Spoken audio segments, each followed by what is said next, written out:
And now, from England, It's time for the Wrestling Pundit podcast.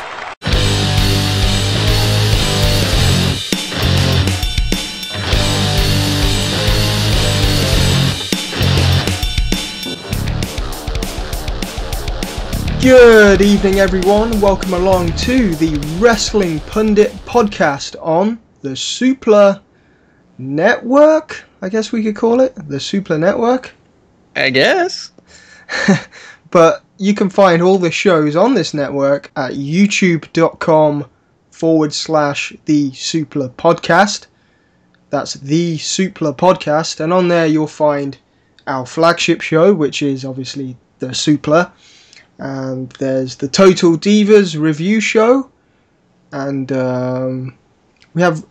we have some video game things as well, don't we, on there? See, I don't even pay much attention. Yeah, that's my shows, the Let's Play. The Let's Plays, and we've also got the Supla editorial with Brooks, and all sorts of other interesting content on there. But today, I'm your host, Keelan Balderson, editor of WrestlingPundit.com, and I'm joined from across the pond by Carmine Antonelli. How's it going, Carmine? It's going pretty good. Like I said right before we started recording, I think this is the first time it's just been me and you in a video, Keelan.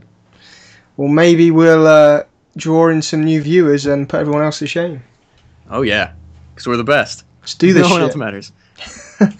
So we've seen Raw this week, the pre-Extreme Rules episode. And I guess the most newsworthy thing out of that was Bray Wyatt had a choir of children. What's all that about? I don't know, but I fucking loved it. Yeah. I am an avid Wyatt fan, and I think this feud with Cena gets better and better every single week. And this was an awesome moment to watch.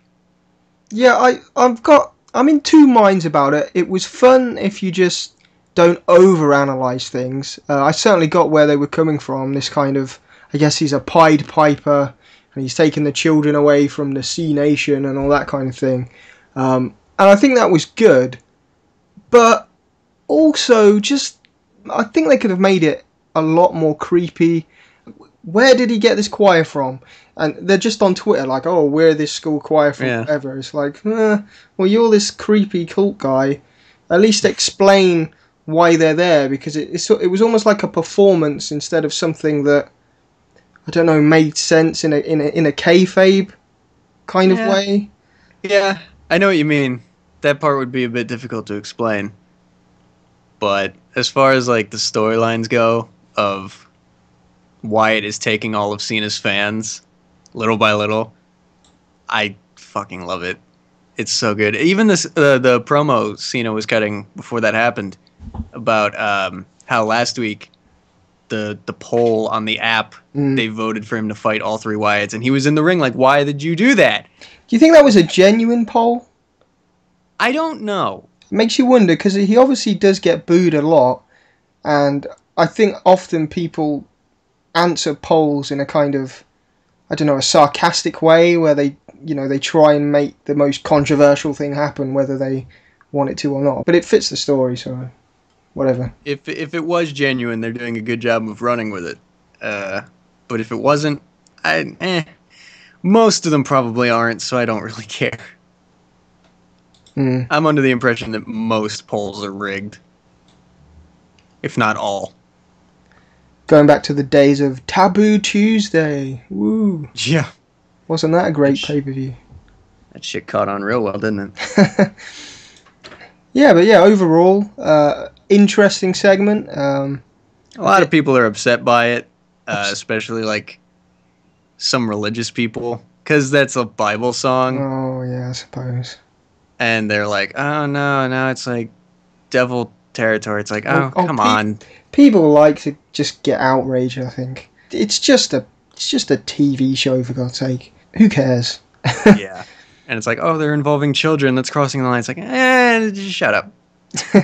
It's wrestling. I will say, when the kid was on his knee, that was probably the creepiest bit of the whole thing. Oh, yeah. But And he's just laughing maniacally. I just wish the announcers had, I don't know, just kind of... I don't think they said anything during the whole thing. Yeah, I mean, they could have just said something like, "Oh, I'm not sure that these kids' teachers quite knew what they were getting into," or just something. Like, I think they could have done a little bit of a better job, just kind of making the whole thing make sense. Because what did he just kidnap these kids, or? Yeah, really. Yeah, I guess I didn't explain that part very well, but in the moment you don't really think about it. It's kind of an after the fact, like, hey, where did they come from, kind of thing. But that's wrestling, I suppose. Yeah. Why do they bounce off the ropes? Why do they, you know? Yeah. Could be here all day. Was there anything else from Raw that stood out to you at all? Other than more stuff with the Shield and Evolution, like Ric Flair endorsed the Shield. Yeah, that was interesting. I'm not sure. Yeah. I'm not sure whether Ric Flair just endorsing somebody at this stage is really a big Matters. deal. Yeah.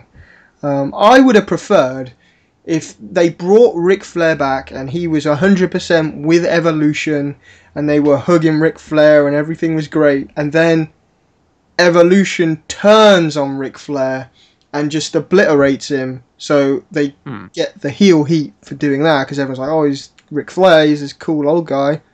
And perhaps the Shield, I don't know, defends Flair or something, because it's just Flair. He doesn't really give them... It's like Hulk Hogan when he went to TNA. Hey, brother, I'm going to give the rub to all these young guys, brother. It's like, no, if anything, you're just making them look worse. Yeah, really. That probably could have worked. It's just, I don't know why... I don't see why Evolution would want to turn on Flair. But... Really, Flair has no good fit into any of this, since he wasn't there from the immediate beginning. Yeah, I'm interested to see where they go with it and what they really do with him. Yeah, I hope he doesn't, like, he's in the Shield's corner for 90% of the match, and then at the last second he turns on someone. He can turn on his coat jacket and give his jacket a knee drop if he wants, but I don't want him to turn on the Shield.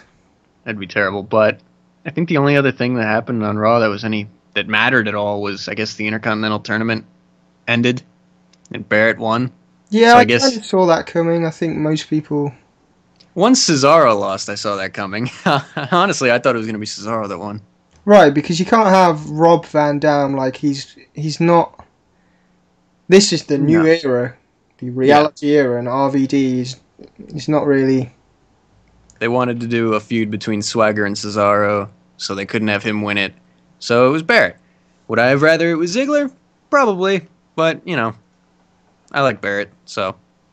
At least he's finally got something they want to push. Even his previous characters were fine if they just gave him some wins. Like, they didn't have to wait all this time and then find this cheesy gimmick that in the end worked, but, you know, at least he's getting a push now.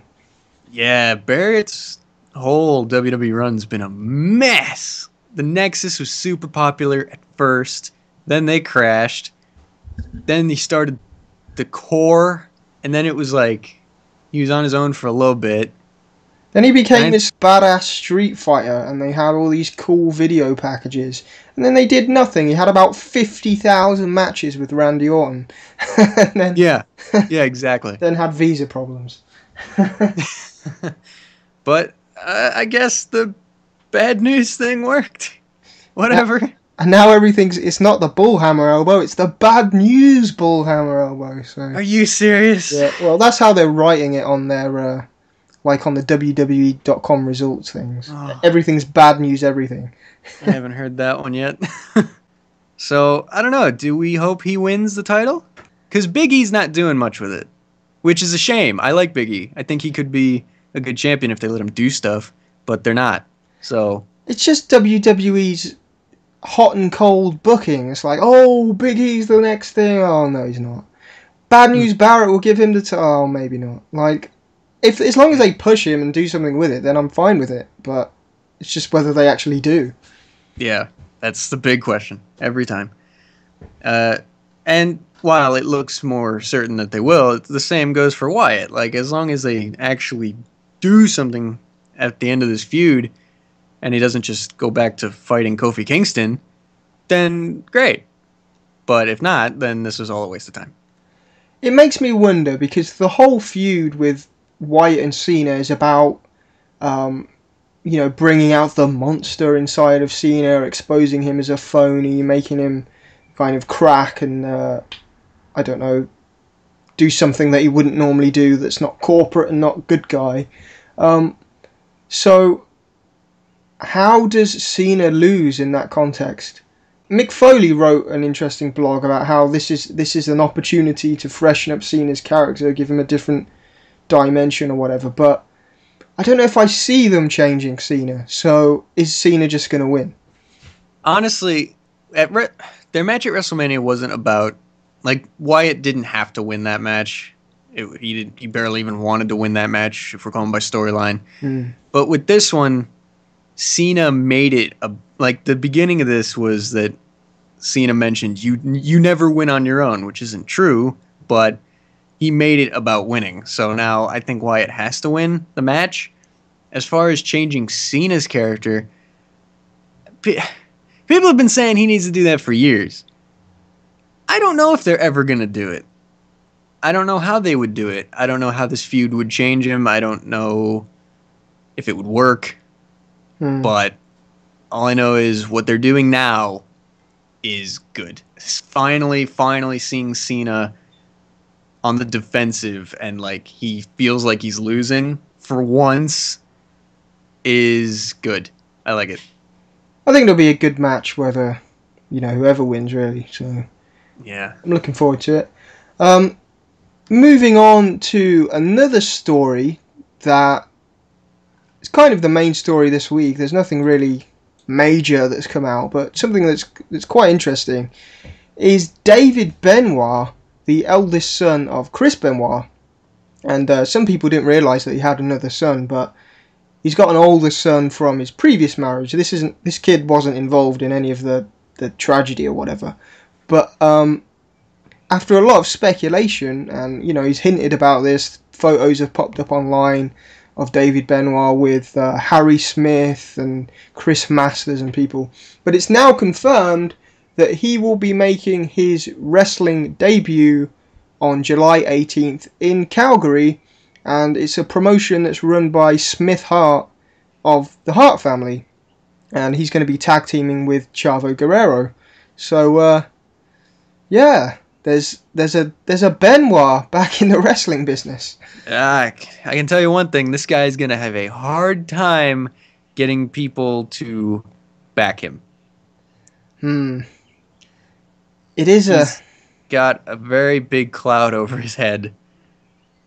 And I don't know if he's any good. I've never seen him wrestle because he hasn't yet. I don't know if WWE would ever be interested in picking him up. But it's going to be interesting to watch what happens with this guy and his career. Yeah, I don't really know what to say. Like, I wrote an article a few months back looking at whether WWE would ever hire him, since he's the son of Chris Benoit. And I think, obviously, he can do what he wants. He's an adult. He's allowed to be a wrestler. That's his business. And I certainly don't think he should be blackballed by the industry just because of what his father did. This guy's been punished enough having a murderer as a father. Now, you shouldn't ruin his dreams on top of that. He suffered enough. But at the same time, the industry that he wants to get into did play a role in his father's death. This industry contributed to the death of Harry Smith's father. This industry contributed to the death of Eddie Guerrero, the uncle of Chavo, who David's going to be tagging with. So my question really is, why would he want to go anywhere near the wrestling business? And are these people that he's surrounded himself with, are they the right people to be giving him advice? Harry Smith when he was D.H. Smith, failed the wellness policy, even though his father pretty much died of the usual things. He didn't learn from his father. I'm not sure whether these... I mean, obviously this is all speculation, but I just wonder whether he is getting a well-rounded, advice from people. Yeah, I don't know, man. This guy is going to have a hard time. Because, like, either someone's going to pick him up, like TNA or something, and be like, look, we had the balls to hire Chris Benoit's son. Yeah. Look at that. Or no one's going to want to hire him. And he's going to be stuck in indie promotions with guys like Smith and Chavo. Which, again, I don't know if that's the best people to be hanging around when you're David Benoit. Yeah, it's definitely a weird one. Like, I can see sleazebag promoters trying to capitalize on the fact that he's Chris Benoit's son. Look at this. Yeah. And I don't know whether that's a moral or the right thing to do. And then, like you say, on the flip side, there could be promoters that say we don't want anything to do with that, which isn't really fair to him either. So no. And he's going to have a thick skin, because it's going to come up whether he likes it or not. Even if it's just douchebag fans getting his autograph, saying, "Oh, we think your dad should be in the Hall of Fame." Just bringing it up like time after time. That's gonna be an issue with him probably. Like if he gets hired to WWE and he gets interviewed by like some guy who has a radio station, the question that if I were him I would be dreading the most is, how do you feel now that you're in the same company that your dad was in after he did what he did? Yeah, there's going to be so much. He needs somebody, and he probably the people that are with him now are sound people, but he needs somebody to just keep him on the straight and narrow where kind of PR is concerned, because he could say things that wouldn't look good if he was in WWE and he randomly on an interview said, "Oh, I think my father should be in the Hall of Fame," or he's gonna have to be careful. Things. Yeah, he's gonna have to be careful, like how he handles media. Yeah, especially if he gets in the WWE, like he's got to plan out everything he ever says for like the rest of his career. Because if he says something just a little too far about Chris, or if he mentions Chris at all, I'm sure they could do to him what they've done to so many people and just send him right at the bottom, or just fire him. It'll either be another like Madison Square Garden incident for Triple H, or he just gets sent home like freaking Chris Hero or something. I think if they ever did hire him, it would be well along in his career. So they realize, they get an idea of how he is as a person. Oh, he's not getting anywhere near the WWE in like at least 5 years. Right, exactly. And I can, from WWE's side of things, you can certainly see why they wouldn't hire him. But it's just like, even if you completely trust the guy, there is one PR guy in Vince's ear going, but what if? Yeah, what if he's another Chris? Even if he got on a radio show, like imagine if he, I don't know, somehow ended up on Howard Stern or Opie and Anthony or something, and they just goad him in some way to say something stupid. Like, that's it. He's going to be quoted everywhere, and it's going to be... But saying all that, I also think if he's got his head screwed on straight, he knows how to handle PR, he goes through developmental and everything, everything's sound. It could be one of the best PR stories that WWE could ever have, because it could finally maybe lift this ban on Chris's name if David succeeds. Yeah, it could end the whole saga that's such a horrible black mark on WWE's name. It could turn all that around and turn it into a success story. Look, We put the wellness policy in place. We've got his son under contract. He's doing so well. Look at how everyone's thriving now in the company. Everything's great now, and we've got David Benoit, and everyone's happy. Like, that could be such a good story to tell, rather than it just ending with, oh yeah, we had that guy that killed people, and we were kind of forced to put this policy. We just kind of don't talk about him anymore. Yeah. One thing though is, like, in the hypothetical world where WWE hires David Benoit, they have to be smart about how they use him. They cannot pull a Curtis Axel with David Benoit. No. You cannot give him a remix of Chris's theme song and give him some weird name that kind of loosely relates to his dad and just say, hey, he's maybe a son of some guy. I don't know. Like, you have to call him David Benoit because he looks exactly like Chris. There's no hiding it. No. He has to be David Benoit. He can have his own style. Don't make him wrestle like his dad. Don't make him do flying headbutts in the crippler crossface, for the love of God. Yeah, there's so many things like that you've got to think about. Because as a corporation, they can't be seen to be making money off a tragedy, and even just the name, and it almost does that by default. I know. It's a weird one. It's a really hard situation, and I think that's one of the major reasons he might not get hired to WWE is because they wouldn't know how to handle it. It's like, what do we do and with just the son of a... Imagine smarky fans chanting, Chris Benoit, Chris Benoit. Yeah, like the Husky Harris chants, but way worse. It'd be a hard situation for both parties. David would have such a difficult time getting people to see past what his dad did, and WWE would have such a difficult time getting people to see past what his dad did. Yeah. It would be extremely difficult for both ends. I think maybe the best way they could handle it is just to go head first into it. Maybe even do a documentary about the Benoit tragedy and everything they've done since then, and introduce David Benoit. And because if you don't go at it headstrong, it's just always going to be chipping away.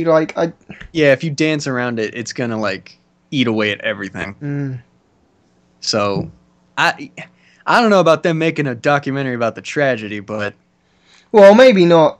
I don't know really. Just explaining, how the company has. Yeah.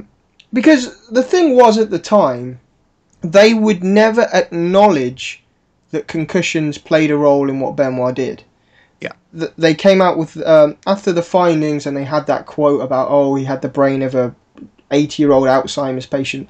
WWE's PR people ridiculed that statement, and it is a bit of a dodgy statement to make. It's a soundbite kind of thing, but they've never publicly acknowledged that concussions played a role. And then slowly and surely they've implemented all these things that in a secondary way kind of show you that, actually they do realise that it was a problem, but they're not going to say that it was their fault kind of thing.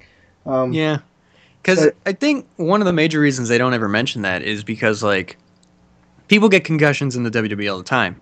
That's what pushed Dolph Ziggler so freaking hard, is that he got like 3 in a row. And I think if they ever mentioned that Chris Benoit might have done what he did partly due to concussions, then every time someone got one, it'd be like, oh God, here we go again. It's like, they're afraid of that. That's at least a theory, but, Well, at least they're doing the right thing. I mean, if there's any sign, if there's any indication that WWE has kind of turned the corner in how they look after their talent, it's the fact that every week somebody's got a concussion and they're out. And that never happened before, so that tells you that before this was implemented, people were having concussions left, right and centre, and they were doing jack shit about it. But now, the first sign of it is like, Christian's out again, Dolph Ziggler's out again. It's like, people are getting concussions, and at least, it's being dealt with now. Yeah. Well, because that's not even just a wrestling thing. Like, concussions, like, in all sports are being taken more seriously, and obviously that's a good thing. But it finally shows, like, oh, wow, this is extremely dangerous. Yeah, you probably shouldn't, run head first at somebody else, even with a helmet on, because your brain's quite delicate. Yeah. But yeah, going back to David Benoit, that's a tricky situation for everyone. I don't know even who has it worst. He did do an interview. Did you ever watch that interview that he did with quite a semi-popular YouTuber not too long ago? No, I don't think I've seen that.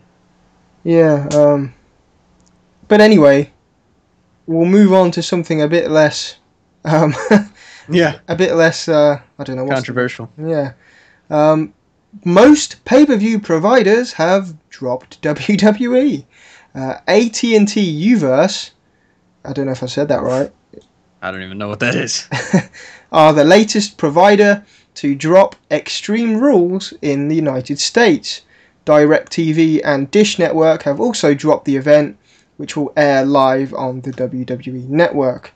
It is not so much that providers won't still be making money offering these events, it is literally a political move to punish WWE for launching the network. They are deliberately throwing away money in protest.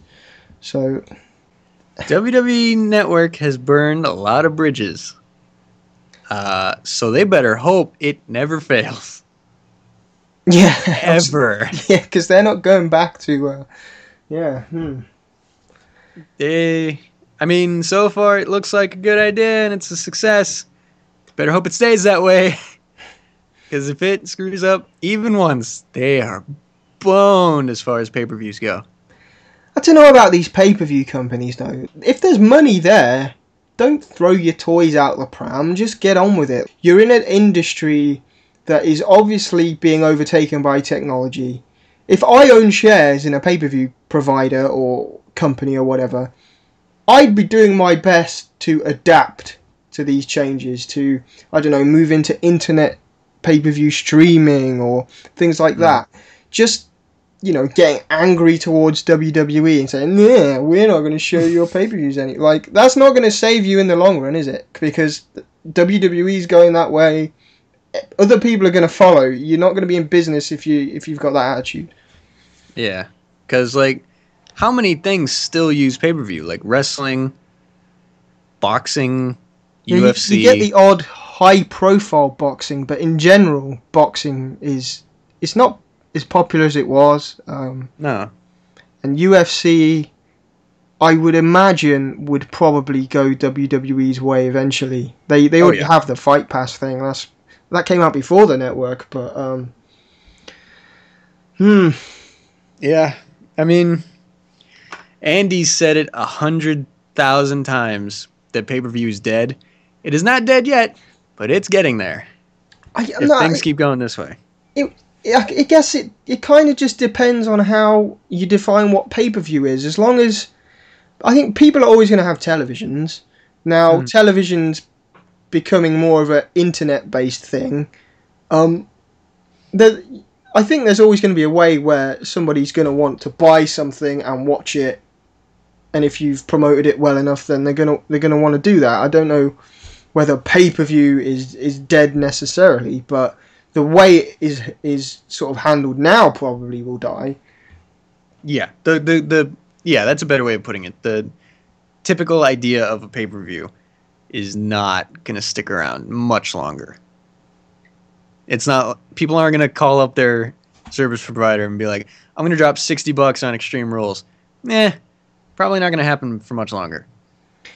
I also wonder though where, because WWE have got the network, that's whatever, $10 a month. Mm-hmm. People also are getting into the whole Netflix and all that kind of thing. If all these different industries start launching their own networks and things that cost $10, eventually you're going to reach a point where people cannot afford all the content that they actually want to watch. Yeah. So I don't know how that'll affect people in the long run, but it would end up turning into like a combined thing where total it might equal your normal television bill. It's going to be like $10 for WWE, $10 for Netflix, $10 for Hulu Plus, whatever. There's going to be the people who stick to traditional TV, and then there's going to be the people who just like have this bundle of networks that they pay like a total of $60 a month for. Obviously now WWE can get all the customers to buy the network because it's new. But if every other industry did go that way, then people might start thinking, well, maybe if I cancel WWE, I can get this thing or that thing. So maybe the problem with WWE's numbers will happen down the line rather than, right now. Yeah. Yeah, I don't know what the future holds for the network. It's, like I said, it seems successful now, but you never know. I already know people who have canceled their subscription. Because it's like, I've already watched everything and I'm not that interested in the pay-per-views. It's like, there goes one. They have to keep putting out that content. They don't seem to be as fast as people might have hoped in getting all the archives and things on there. We're still waiting for the Monday Night War stuff. We're still waiting for this and that. And if they can get old episodes of Raw on there, that'll keep a lot of people. I don't think Legends House is going to keep people paying $10 a month. No, and it's weird. Like they don't even have all of their own stuff. It's like there's no Total Divas on that thing. To most people, that doesn't matter. But I have a show where I have to watch that stupid thing. So it's like it'd be nice if it was on the network, and it's not. I don't know why. Yeah, I'd love if they put Raw, SmackDown, Total Divas, everything on the network. It doesn't have to be live or anything, but a day later, then I would buy that a heartbeat, because in this country, you have to pay this massive subscription to Sky Sports to get any WWE programming. So if I had the option of paying, $10 a month to have all this network stuff and Raw and SmackDown, then I would be a customer for life. There's no reason not to be. Yeah. It's a great idea on paper. They just have to like keep working and make sure it's like, hey, this is actually what we said it was going to be. A network full of WWE stuff. It's great. It's not where's like the Raw, like the actual show that keeps everything going. It's like the pay-per-views are great, but out of context. Every pay-per-view there is out of context. It's like if you could just watch like 4 episodes of Raw leading up to WrestleMania 17 or whatever, great. That'd be so good. Yeah, I definitely enjoy it like that. Like, I think that's the thing. They need to get people. I think I said this in another episode. They need to get people from all different eras that know what people from that era, or what people would want to watch, and then deliver chunks of programming. Like, I don't know, a 3-month run of World Class Championship Wrestling when the Freebirds were in their prime and they won the titles from the Von Erichs or whatever. I don't even know if that happened, but like something that is a good portion of history rather than just random, meaningless stuff thrown out there. Yeah, like I recently on the network watched WrestleMania 17 for the first time. Great pay-per-view, great show, great matches. Why did Kurt Angle and Benoit hate each other so much? I don't know. Why did the freaking, like, what happened that led to TLC 2? I don't know. Everything's out of context. So it's like, it would be nice to have actual television programming from that point to understand, I guess would be the right word, what's going on in the pay-per-views. Because you have all the pay-per-views, that's fantastic. But people don't understand the feuds going into them, so then what's the point? That's what I like about the WrestleMania. Is it WrestleMania Rewind? Yeah. That's what I like about that show, because it'll take a couple of matches or, one decent match from a WrestleMania and then explain how they got there and the history of it and why it was important. Especially the older WrestleManias, like WrestleMania 1, 2, whatever. Like, us younger people, we weren't there at the time. We don't really know what it meant. We can go back and watch it, but it's just boring, slow plodding around the ring. You're not into it. But when you understand that, Mr. T was this huge guy and he meant this much to the industry because he brought people over from Hollywood, and so it makes it all the more fun to actually watch the event. Yeah. It's like the first WrestleMania Rewind I saw was for Hogan and Andre. You always hear about how that was like the biggest match of all time. It's like, then you watch it and it's like, this is not good. This match kind of sucks. I'm not going to lie. And then you watch the rewind, and it's like, oh, it was a huge deal because of this. That makes sense. And it had all the Saturday night main event promos and... Yeah, and they gotta ask themselves, like, what's easier? Would it just be easier to make a WrestleMania rewind for everything? Or just put up the old Raws? Because the WrestleMania rewinds are great and all, but you can't do that for everything. You can't do that for every match. What worries me about the Monday Night War series that's coming is rewriting history, making things seem less important, probably downplaying parts of WCW. Just give us the Monday Night Wars as the Monday Night Wars. Give us Nitro and Raw, and then the next Nitro and Raw, and just keep it going. You don't necessarily have to, have Stephanie McMahon telling us how great the Monday Night Wars were. Like, you weren't even there. Get off my screen. I want to hear. You know what would be crazy? And this is a really out there idea, but if they managed to do this, I think it would hook a lot of people in. Imagine, like, there's a completely separate option on the network where you can, like, watch the Monday Night Wars, and you can take one episode of Nitro and one episode of Raw that aired in the same week. It's like it's the same. It's like how it was then. It's like they're on at the same time, and then you almost have like a split screen, and you can switch which one you're focusing on as it progresses. It's like, oh, I want, like, you're seeing what's happening on the WWE screen. It's like, oh, I want to see what that is. And so the WCW will mute and it'll go in the background, and you'll just be focusing on the WWE one. And then you see something over on WCW. It's like, oh, let me switch and see what that one's all about. It's like what people would actually be doing. They were switching channels.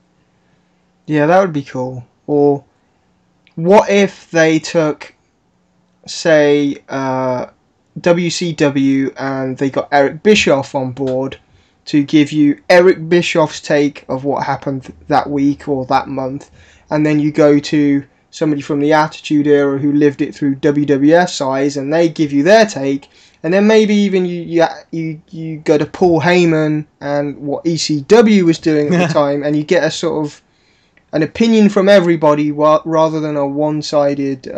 Yeah, because I am worried that, like, Triple H and Stephanie are going to be on that Monday Night War show and be like, oh, DX was doing all this stuff, and then they had this NWO thing over there. I don't know what that was about, but DX was so great. It's like, yeah, I'm afraid it's going to be really biased.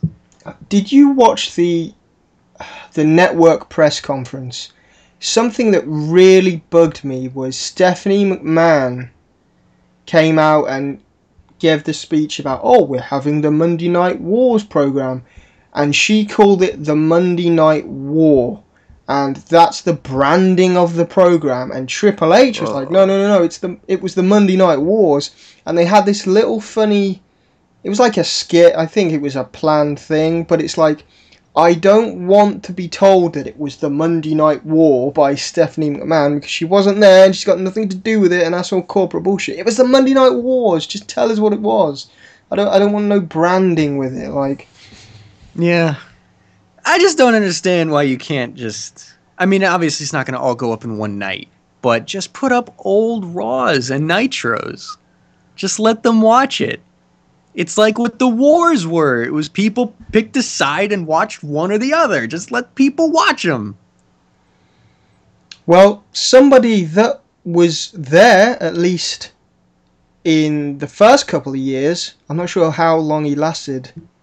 It might have been till the end, but we got the sad news this week that Lee Marshall passed away. He was a former WCW announcer, and something I didn't know, he was the voice of Tony the Tiger for Kellogg's breakfast cereal. So yeah, I didn't know that either. No, so that was interesting. But he passed away on Saturday after, it's now come out now, after a battle with cancer, and he was 67 years old. Marshall was an accomplished wrestling announcer. He first worked briefly for WWE, actually, at WrestleMania 2. That was the WrestleMania where it was split in different... I think they were in two different markets, and they had basically a show in two different cities, and I think he covered the Los Angeles side of it. I think it was the ring announcing, but he was involved in WrestleMania 2, and he was also involved with the AWA when they were on ESPN towards the end, and I think that's how he met Eric Bischoff.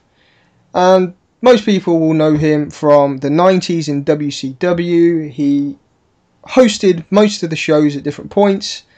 And like I said there, he also did the voice for Tony the Tiger. They're great. So I don't know if you have any memories of this guy, if you were watching towards the end. I'm not too familiar with what he's done, except for the Tony the Tiger thing, I guess. But it seemed like he had a good career. He was all over the place. Yeah, I do remember him briefly in the kind of 96 NWO era onwards. He did these things called road reports where like the announcers would just cut to, I don't know, the next city they were going to, and he would run down the cards and things for the next shows or whatever. And he also used to do this thing called the Nitro parties back in the day.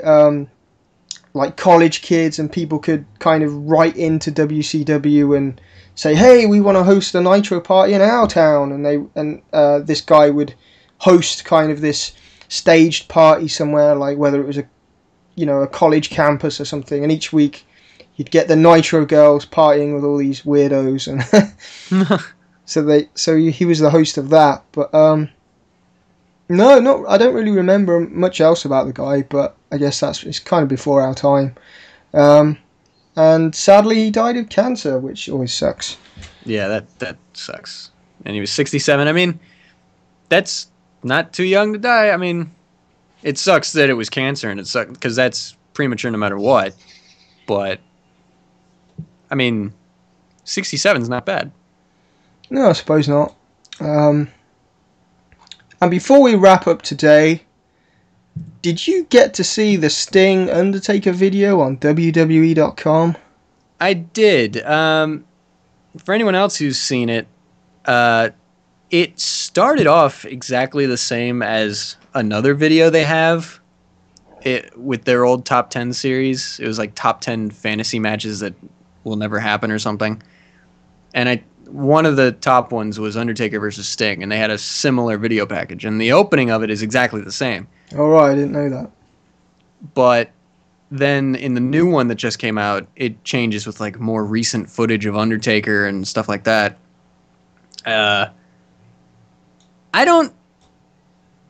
It's because they already had a video about Sting and Undertaker that I don't know how much this means. But at the same time, the fact that they made another one is weird. I guess at the very least, it's an acknowledgement that fans are actually interested because, people are going to click on it and WWE.com are going to get, web advertising from it. So they're obviously tapping into the interest in some way. At least, they're acknowledging that, this is something that's out there in the fans' minds, and it's something they might want to see, but it just seemed a bit random to me. Yeah. Like, when you linked it in our Facebook chat, and I first saw it, I was like, oh, they just copy-pasted that same section out of the old video, but they updated it, they made it new, they made it more recent, and it's like, why? What? I'm curious now. It's like, because I'm one of those people who doesn't care if that match ever happens or not. There are people who live and die by the fact that Undertaker's last match has to be against Sting, or Sting's last match has to be against Undertaker, whatever, at WrestleMania, whatever number. They don't even care. And it's just, that's got to be it. That's got to happen. It's like, I don't care so much that it ever happens. It is a weird kind of thing that I think has only really been thought about in the last couple of years. I don't remember it ever being a thing in the past that people were thinking, oh, Sting and Undertaker's a dream match, because the characters are not really, it's like, oh, he wore a black trench coat, oh, he wore a black trench coat, that must mean there's a dream match. Like, yeah, Sting just so happened to be WCW's darkest character. Other than that, not really similar to Undertaker at all. He comes down from the ceiling with a bird, and he's got a baseball bat, and he wears face paint, and it's like, none of these qualities match the Undertaker. No. Would it be an interesting clash of gimmicks? Maybe. But it's not like it's because they're so similar. It's like... But even with Sting's gimmick, I mean, it was never... Like, I've been back and watched like the whole of WCW, like every Nitro ever. I don't. His character was never really fleshed out that much. He was just a guy that kind of went off when the NWO started, and then he came back all kind of emo about it and wanted to attack them. Like, there's not really a connection that you could make to the Undertaker. It's not. I don't know. You couldn't go to Sting and think of a promo that he could, there's nothing he could say in the Sting character that would be relevant, if you know what I mean. It's not like Bray Wyatt, who could come up with some cryptic, interesting things. Sting was never really. There was never really much to it. Yeah, he was more like a vigilante. Like, basically, for anyone who's seen the movie, he was, what's it called, Crow? Yeah, the Crow. That's what Sting was. He was a vigilante who dressed up almost exactly the same as this freaking I've never character. seen the film, actually. Is the gimmick similar? I thought he just stole the kind of makeup, but is the actual gimmick similar as well? I haven't seen the movie, but I do know that it is about like a vigilante character. Not only does he look like Sting, but he basically does everything the same as Sting. And it's like, that's Sting's career in a nutshell. He's been copies of other things. First he was a warrior character. Then he was the Crow. Then he was the Joker in TNA. And it's like, he's never been the Undertaker. I don't know where this obsession came from. But no one's ever said that the Undertaker's retired yet. So Yeah, I know. in theory, the match could happen. Yeah, the one thing I heard recently was that it obviously wouldn't be about the streak, but they would have it at WrestleMania 31, and it would just be, it is guaranteed that after this match, Undertaker and Sting are both retiring. It's just a grudge match, fantasy match. That would be probably the best case scenario. Because what is Sting going to do to like show up and want a fight with the Undertaker other than that? It'd be like, oh, Taker, you lost last year at WrestleMania, so I want to beat you too. Good job. Great. Like, there's nothing. I think the best way to do it would just keep it as mysterious as possible. Just have Undertaker comes out, he walks out to the ring. Oh, look, Sting's in the rafters. What's happening? And then the next week, Undertaker kneels down and does his hand thing up to Sting, and just random stuff like that. Like, I don't think they should be like building up a rivalry from when he was in WCW and Undertaker was in WWE, and these were two people that, like, that doesn't really interest me. It's like a where are they now of the Monday Night Wars. But, yeah, it'd probably be better if they didn't say anything, now that you mention it. Sting's never really been a talker, and Undertaker really hasn't either, if you look at it.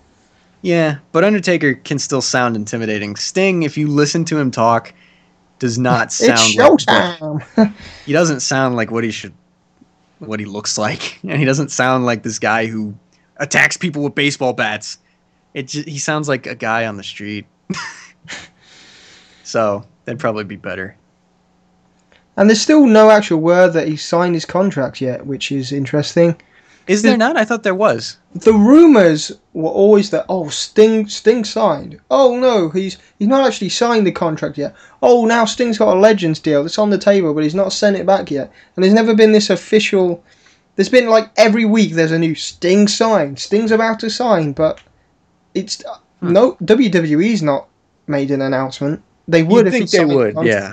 And he did appear on the network, so that would at least demonstrate that they're talking. Yeah, like there's a relationship there, but because that's one last payday. He's not going to make any more money in TNA, is he?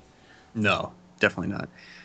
Now that I think about it, would they announce it when he signs, or would they want to keep it a surprise? I guess if they were going to use him in an Undertaker match, then it would be a surprise. But I guess if it's just a Legends deal, where he's just going out signing autographs and appearing on network shows and things, I don't know whether it would be a massive deal, and they probably just put a press release out. But he did say 31 is his year or whatever in that video. Yeah, it's like my new favorite number is 31. Maybe this is more of a Hall of Fame thing, and he'll be in next year's Hall of Fame, and then maybe whatever contract's in place starts then. I don't know, man. The whole Sting situation for years has been so messed up.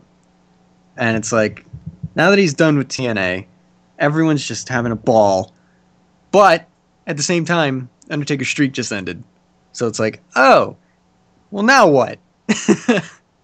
Well, you look at TNA, you look at his run in TNA, and you're just like, oh, what a load! You just groan at it because it was pathetic for somebody of his stature to just be jobbing to Magnus and just wrestling every night in a t-shirt.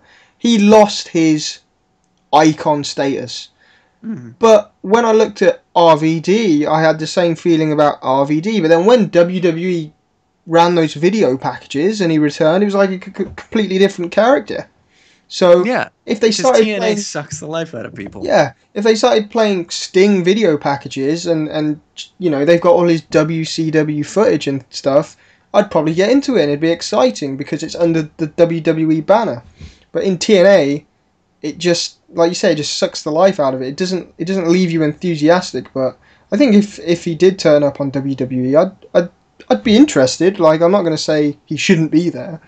Like now you got me thinking about TNA taking people, because it's like every time there was this period where they would just take WWE people, and at first it was exciting. It's like, oh, we got Christian, we got the Dudleys, and then like it started getting to the point where it's like, oh, we got Mr. Kennedy, and we got RVD,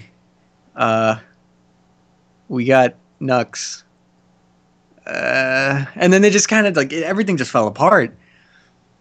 Because like after Christian was there, he's like, screw this, and he went back, and that just killed everything. Yeah, there was a point where TNA had the underdog. I'm not going to say ECW, but that where it was a smaller company that had the Awesome X division, and they had something that was different, and people, you know, you wanted a second Monday Night Wars, or just for TNA to succeed. So when somebody jumped ship, like Christian, you're like, oh my god, Christian, this could mean something. Kurt Angle, this could mean something. And then gradually, oh, this doesn't really mean anything, does it? Yeah, because the Monday Night Wars proved that a jobber in one company can be a main eventer in the other. And I guess when Christian jumped, everyone was hoping like, oh, he's going to main event in TNA, and it's going to be amazing. And he did main event in TNA, and it was all right. But then when he left, because it sucked, everyone went, oh, that's not good. That's not a good sign. Yeah, it's kind of that thing. WWE went through an era where there were a lot of guys that the fans genuinely wanted to get a push. Like Christian, Booker T never really got... I don't think he really got what he deserved. Just people like that. And when they jump to TNA, you think, oh, finally they can really, you know, get into their character and do something special. But now WWE are the ones that has all the talent. They have all the young guys. Nobody's really being buried anymore. So we're not yearning for Daniel Bryan to make it to the top. You know, if Daniel Bryan had to jump to TNA because WWE just wouldn't push him, then we'd be like, oh, finally Daniel Bryan's going to get a break in TNA. But there's nobody in WWE that needs a break. That's a sad thought. I'm waiting for the day when TNA people start jumping to WWE.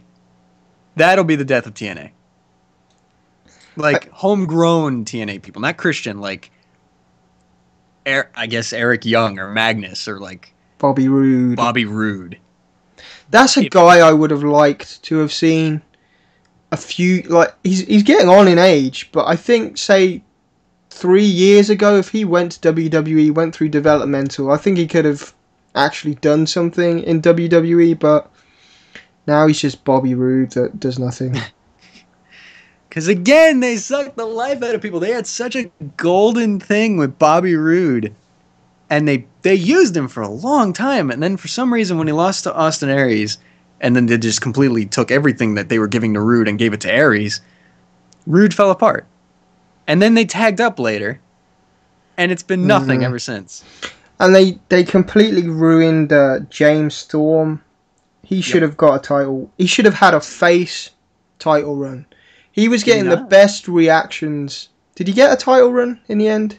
I thought he did. He might have done, but he was getting the best kind of homegrown face reactions out of anyone. He kind of had that Steve Austin thing going on. I know, Yeah. a little bit of a rip-off, but he was getting a reaction. Now they turned him heel again, and he's doing this fucking boring feud with Gunner. Nobody cares that you were in the army. No one's patriotic anymore. Just Gunner's the face? yeah, he's the good old boy. You know, I was in the army thing, and it's just like, oh, He's Gunner! What? That's just... Oh, it's so dumb. yeah, and he had his old dad in the audience, and James Storm threw a beer bottle at his dad, and my poor daddy. Oh, God. And no So one's they're into it. really just giving crickets. Gunner like the John Cena Marine gimmick. Oh, it's terrible. Like, Down to his dad getting attacked. and the worst thing was his dad got attacked, hit with a bottle, and then the next week he was in the crowd again because they the match is wrong, so he's there in the crowd for some other match. Oh, no. Why? TNA. Oh, you gotta plan that stuff out better, guys. Oh, no. But yeah, just, I don't even know what we were talking about. Sting. Everything goes back to TNA. But yeah, Sting and Undertaker, I don't know, man. It's kind of like Andy said in our WrestleMania episode. Undertaker matches aren't what they used to be. But then again, they never were what they used to be. He was never... I think he peaked, really, I thought, against Shawn Michaels. Like, Yeah. all his matches before that, when he was the American Badass, like, he's never been a great ring technician or a flyer, or he's just a big guy that, you know, Has there's cool some gimmicks so brawling people and- get behind him. yeah. Like his match at WrestleMania 17. Great. I actually really enjoyed it. But to be fair, Triple H did most of the work. Oh, I forgot. He had that first match with Triple H, and then they pretended it never happened. Yeah, and it's like, I don't know if him and Sting could have a match worth anything at this point. Because him and Lesnar proved that Undertaker's match is not great anymore. Punk was really the last good match. And that's because it was Punk. I don't think Sting would do anything justice. Well, we don't know, really, if Sting can get the job done in a WWE ring. Like, I don't know if they would even trust him to. TNA, you know, nothing really stood out during that run. Now, he could have just been phoning it in and, hey, I'm in TNA, who cares? I'll just wear a t-shirt and get on with it. But, like, he's never proven himself to Vince McMahon or anybody, so maybe they would never even think about putting him in the ring. Yeah, I don't know. That's a good point. Because it's like, he's been in this tiny little impact zone for years now. Yeah, I don't think he's ever been in a ring that's as big as WWE's. Like, even the WCW ring was a bit smaller than WWE's, I think. Maybe he can't even... Maybe he'd not be able to do it, I don't know. And the match we're talking about is WrestleMania. It's not like it's a Raw or a SmackDown. It's like, this is the even bigger stage. So it's like, that... I don't know. That's a good point. I never thought about that part. You know, maybe even Sting doesn't want to do it. If he wanted to do it, he probably would have done it already. Like, so he's probably scared of even getting in that ring under all that pressure. Else, why wouldn't he have done it now? You can't say... Like, I've never bought this idea that Sting didn't go to WWE because of his morals. Because, it didn't suit his Christian sensibilities. Like, I don't remember WCW being particularly Christian friendly or... Yeah, in WCW, he mugged members in the NWO with a baseball bat. Like, really? And WWE's been PG for how long now? That's your reason? Yeah, that's maybe during the Attitude Era, but come on. Yeah, and I don't buy that either. TNA have done, like, let's put a woman through a barbed wire table and then not pay for her medical bills. How many stupid... Like, there are characters that have stolen wives from other characters in TNA. It's like... Yeah, it's happening in real life at the same time. Yeah, it's even worse. They made a storyline out of a real thing, and then I think Samuel Shaw just got sent to an insane asylum. Like, I've not got around to what. Have you seen that pay-per-view yet? I've not got around. I haven't watched a TNA pay-per-view. Just reading the results, it's like, what? Tables matches, freaking mental homes. Ugh. It's terrible. So, I mean, I don't know if I buy that excuse either, but maybe it is nerves. Maybe he's like, I don't know if I can do that in front of 70-something thousand people. With another old guy who I can't trust to carry me. Yeah. So, I don't know if that match will ever happen. And like I said, I wouldn't care either way. I might actually prefer if it didn't happen. At the end of it all, I'm indifferent. If it happens, I'll watch it. I'll probably like it. If it doesn't happen, I'm not going to cry into my pillow. Like your Sting pillow? Yeah. Now, I've got a funny story, actually. When I was, how old was I? I'd say 8 or 9. It was Christmas, and my mum, obviously I wanted loads of wrestling stuff for Christmas, and I snuck into my mum's wardrobe like an evil little, just a horrible child, and, to get a look at my Christmas presents. And I had a Sting, I don't know what it was. It was like, it wasn't an action figure, but it was made of like material, like something you would hug in bed. Like those brawling buddies? Yeah, and I had a Sting on.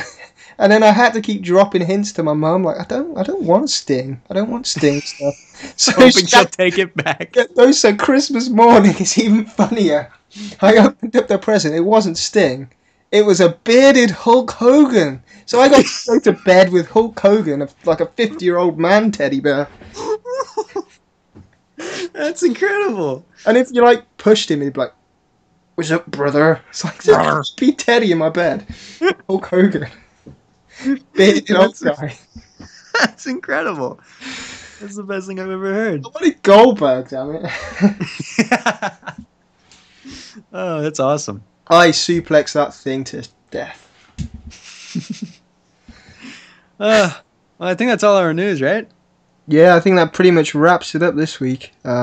This was the Wrestling Pundit podcast, in case any of you still listening didn't realise. Go to wrestlingpundit.com. I pretty much update it every couple of hours, so be sure to check that out. And for the rest of the shows on the network, it's youtube.com/The Supla Podcast. And joining me today was Carmine Antonelli. It's been fun. This is actually a really fun episode, so thanks for having me. Cool. And I've been WrestlingPundit.com, Keelan, WrestlingPundit.com. I'm an editor of WrestlingPundit.com. You are the website. I don't know, whatever. Goodbye, everybody. Bye.